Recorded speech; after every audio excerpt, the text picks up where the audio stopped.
For over a year, my Queen Anthurium has been declining, and today I'm finally fixing her.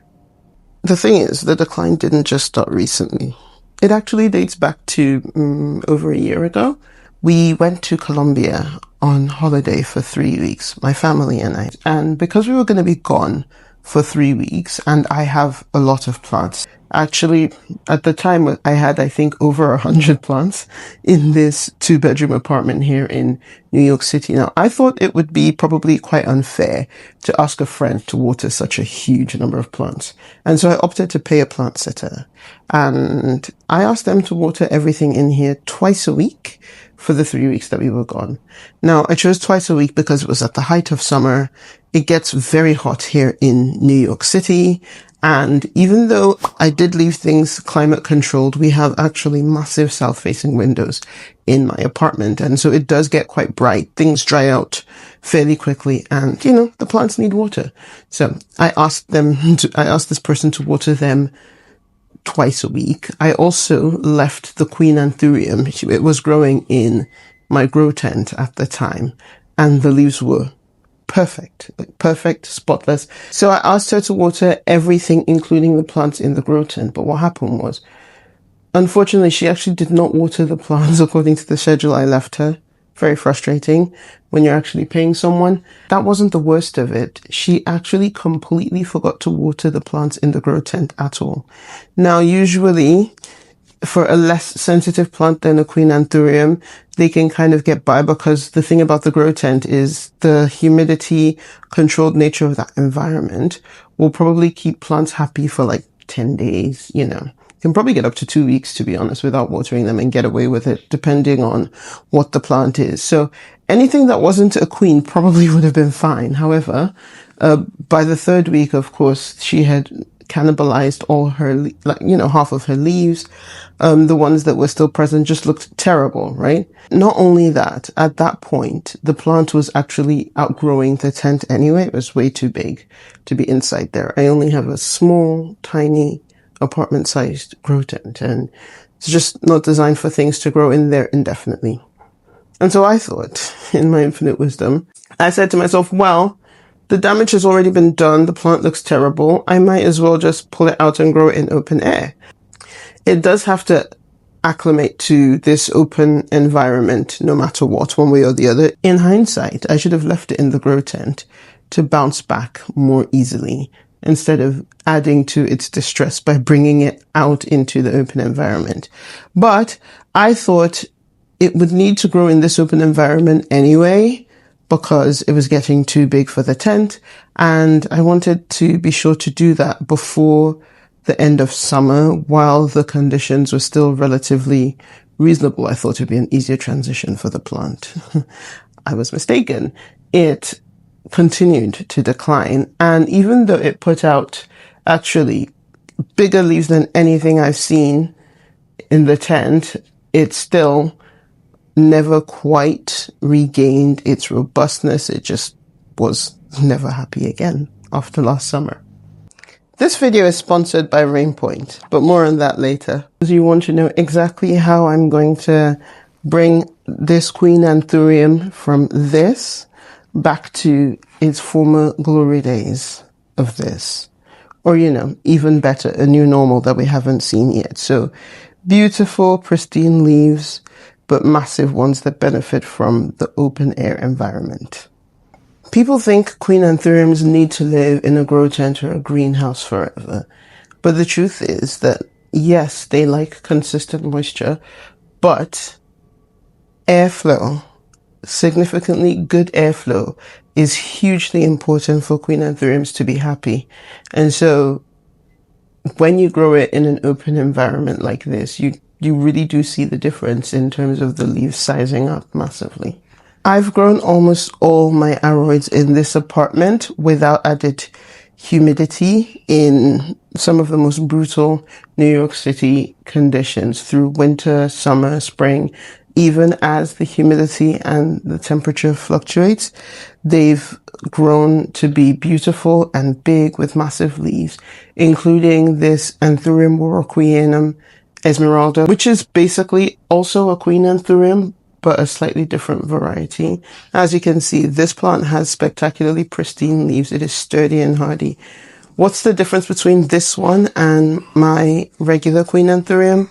With the Anthurium warocqueanum esmeralda, I just grew it out here in the open from the start. And it went through some ugly days, but once it started producing those big leaves, they were happy, they were gorgeous, and I did the acclimation sooner rather than later compared to my regular Queen Anthurium. What's the other difference? How the plants are potted. To get my regular Queen Anthurium looking as beautiful as this one, this Anthurium warocqueanum esmeralda is potted in a mix of aroid mix and tree fern fiber, but it also has been kept consistently moist. It's potted in such a way that it's very easy to get moisture throughout this pot, and the plant is very, very happy for it. As you can see, it's doing very well. The plan today is to figure out how to get the Anthurium warocqueanum dark form to look similar to this guy. To do that, we're going to assess the Anthurium warocqueanum. We're going to have a look at her roots. We're going to have a look at the pot that she's potted up in, and we're going to reset her, rebuild her growing environment for healthy roots, which in turn should give big, enormous, happy leaves. Right, let's have a look at what's happening in the pot. Now, honestly, right away, it's obvious that the plant is super unhappy because the roots are kind of brownish whitish. Usually, when anthuriums have very happy roots, it varies by plant, of course. Some of them have different colored roots, but these roots should have, I think, a greenish tinge to them, and we don't have that. They're not green, so they're not happy in the current potting mix, which I suspect is basically the problem. Plant enthusiasts, we would look at this and say humidity would solve the issue, but I find that what humidity does is mask the actual problem, because, the leaves will obviously take in moisture more easily when the environment is humid. However, the real issue is that the roots cannot get that consistent moisture because somehow I've potted it up incorrectly. So I'm going to pull it out and have a look at what's happening. And don't be like me. Do this in a timely manner. I should have done this a long time ago. I've waited till now. Okay. So it isn't as awful, I think, maybe, as it looks from outside the pot, but it's not great. It's not great. A plant this size, I think, should have a much better and healthier root system than this. Let me show you what I'm talking about. So as you can see, it just doesn't have very many. And these here, where you see how fuzzy these roots are, this is from when it was still in the tent. So basically, since it's left the tent, it's just not very happy. It's not very happy at all. So I'm going to have to repot it and try to remedy that. Now, for the potting mix, I'm going to go with aroid mix. So just a mix of like cocoa, bark, perlite, vermiculite, what have you. Half that and half tree fern fiber. That's not too dissimilar from what it's already potted in, but the thing where I went wrong previously is I think that the soil was overly compacted and it just doesn't have enough sort of loose room for those roots to do what they really want to do and really draw up the moisture that it needs to sustain these insane leaves. So I'm going to put it in, firstly, I'll put it in a bigger pot. Secondly, I'm going to make sure that the potting media is just kind of loosely sprinkled in there so that it can grow as it wants to, and the roots are not too compacted. So I'm hopeful that that will start to help to resolve this issue. So I'm going to prepare my potting mix now. This mix should be nice and fluffy. It's got tree fern fiber, cocoa coir, some bark, some leca, and I'm hoping that by having a nice aerated mix, but still with all those moisture retentive components, it will encourage the queen to root better in its new environment. So I'm going to pot it up in this mix. Now, the second issue was me and my schedule or lack thereof. Queen Anthuriums thrive off of consistent moisture. The roots of the plant need consistent moisture. That means a watering principle that I like to think of as little and often. So it's not so much that it needs to be massively wet. They just want to be moist all the time. It doesn't want to dry out. And once it starts to dry out, you get into this cycle, which I'm currently in with this plant, of constantly trying to rescue it or make it, make it happier. But what it really wants is just a consistent trickle of constant moisture. And so we've potted it into a mix that will facilitate that. Now I'm going to set up a system so that even when my schedule doesn't allow me to be here to water this plant, it gets the water it needs. Which brings me to the sponsor of today's video, RainPoint. This is an indoor auto drip irrigation kit from RainPoint, and I'm hoping it's going to do the trick. It's basically an auto watering pump that you connect to some tubing. See, this is the tubing. It comes actually with quite a lot of tubing, so you can connect multiple plants to it, which I'll probably do at some point, but for today, I'm just going to focus on the girl that's massively distressed, the Queen Anthurium. So yeah, this is the tubing, and you connect the tubing to these sort of auto drip emitters, and they go into the soil.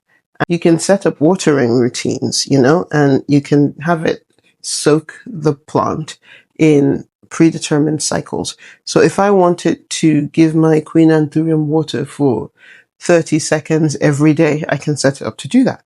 If I wanted to give the queen water for 1 minute every day, I can set it up to do that, So I think it's just a matter of maybe me playing around with the timings and figuring out what is optimal to keep the soil consistently moist without being waterlogged. There's a fine balance. It's basically a combination of having the right potting mix so that it soaks up that water as it comes in, but also this delivering the water consistently, probably at multiple input points throughout the plant so that it takes up that water. And hopefully, in spite of all my potential travels for holidays and, how busy the next few months are going to be, but also how cold and dry it's going to get as we progress into winter, it will keep the plant happy. This is the temperature and the humidity in here today.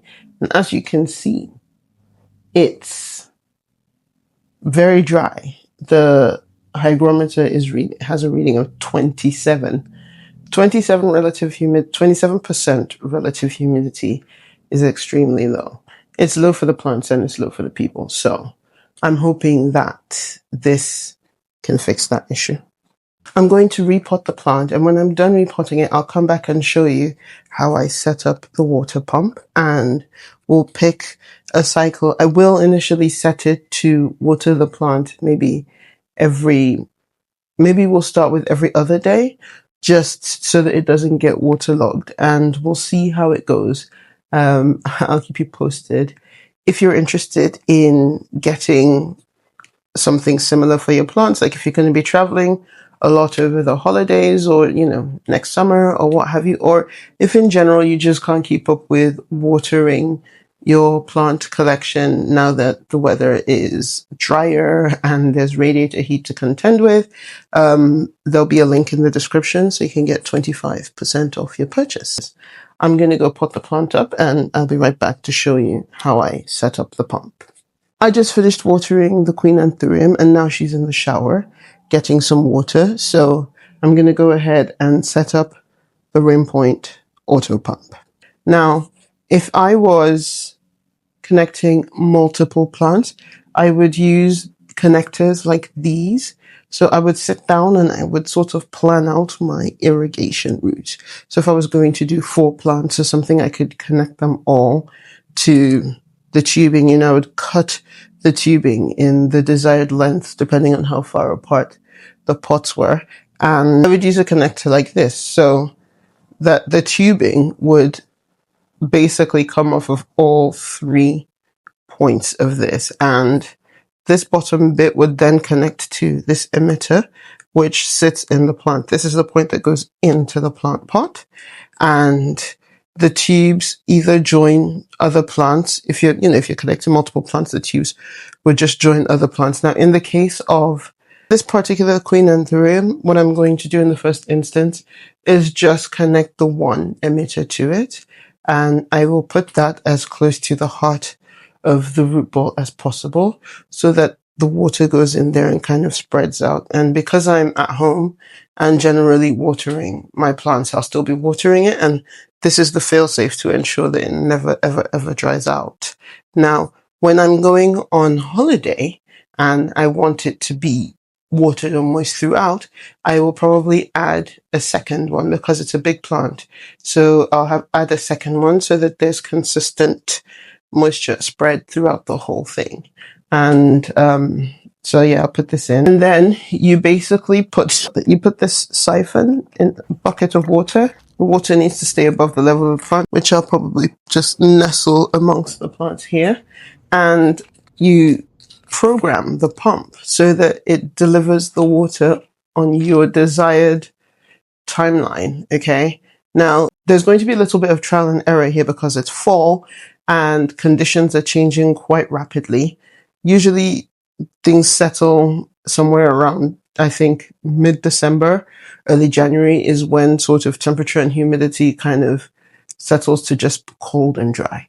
At that point, I will know exactly what I need for the plant. And so until then, I'll be experimenting with the cycles. And the nice thing is that you can just suspend the auto watering when you want to, or override it and have it water manually. Like if I came here and I realized the plant was dry, maybe it had been a particularly dry day and the cycle I'd set it to wasn't enough, I could actually just push a button on the pump and have it water the plant then and there. So that's quite nice. It's flexible in that regard. I'm hoping that introducing this system will bring some watering consistency into the Queen Anthurium's life, and we'll start to see those big, gorgeous leaves that she's known for again. My Queen Anthurium has been through a lot of stress, neglect, drought, inconsistent watering, but I'm hopeful that now, with the changes we've implemented today, I'm hopeful that she's going to achieve heights that she never has before. Like, not just get back to her former glory, but be even better. Bigger and better than I've ever seen. Now, of course, this is winter, so I'm going to manage my expectations. But I do believe that with the setup that we've put in place, by next spring, she'll be ready to throw out leaf after amazing leaf. And of course, I will be providing updates on how she's doing on a frequent basis. So if you're not already subscribed to my channel, do so you can see how she's doing.